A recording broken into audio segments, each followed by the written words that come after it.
નમસ્કાર. અમરેલી જિલ્લાના બગસરામાં ગૌ સન્માન આહવાન અભિયાનને લઈ ધાર્મિક અને સામાજિક સ્તરે મહત્વપૂર્ણ પહેલ કરવામાં આવી. મોટી હવેલીના વૈષ્ણવાચાર્ય 108 શ્રી પ્રભુજી મહારાજના અનુરોધથી આગામી 14 જુલાઈ 2026ના રોજ સાંજે 6 વાગ્યે મોટી હવેલી ખાતે ભવ્ય બેઠકનું આયોજન કરવામાં આવ્યું, જેમાં મોટી સંખ્યામાં વૈષ્ણવ ભાઈઓ અને બહેનો ઉપસ્થિત રહે તેવી અપેક્ષા વ્યક્ત કરવામાં આવી છે. કાર્યક્રમનો મુખ્ય ઉદ્દેશ ગાય બચાવો દેશ બચાવોના સંદેશ સાથે ગૌ માતાની સુરક્ષા માટે સરકાર યોગ્ય અને અસરકારક પગલાં ભરે તે અંગે જનજાગૃતિ લાવવાનો છે. વધુ સમાચાર માટે જોડાયેલા રહો આરપી ગુજરાત ન્યૂઝ રાજકોટ.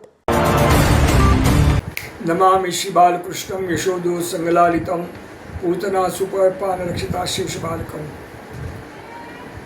બહુ આનંદનો વિષય છે કે ગૌ સન્માન આહવાન અભિયાનનો કાર્યક્રમ શરૂઆત થઈ ગઈ છે અને બગસરામાં પણ અહીં બધા ઉત્સાહભેર લોકો ભાગ લઈ રહ્યા છે.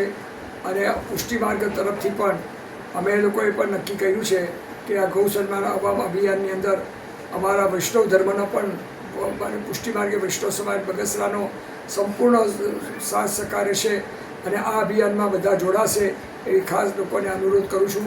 અને એ નિમિત્તે 14 તારીખે આપણે મોટી હવેલી બગસરાની અંદર એક વૈષ્ણવની સભા રાખવામાં આવી છે અને એ સભામાં નક્કી કરવામાં આવ્યું છે કે આપણે ગૌ સન્માન આહવાન અભિયાનની અંદર બધાએ જોઈન થવું અને ગૌ સન્માનના દિવસે 27મી જુલાઈએ અને 27 ઓક્ટોબરે 2026 આપણે આપણા અહીંના કલેક્ટર જે આપણે છે એ કલેક્ટરની પાસે જઈ અને બધા આવેદનપત્ર આપવાનું છે.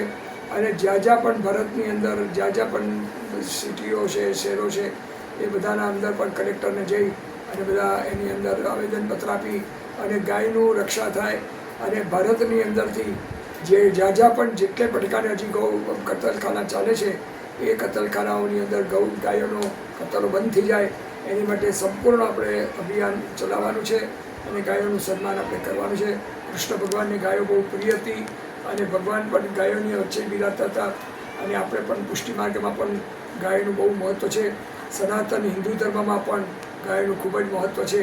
એટલે દરેક લોકોને હું આહવાન કરું છું કે 14 તારીખે અહીં મોટી હવેલીની અંદર કમળ ચોકમાં બધા વૈષ્ણવ સમાજ ભેગો થાય અને ભેગા થઈને આપણે અને અભિયાન કઈ રીતે આપણે કાર્યક્રમ કરવો એની માટે આપણે બધા નક્કી કરવામાં આવશે.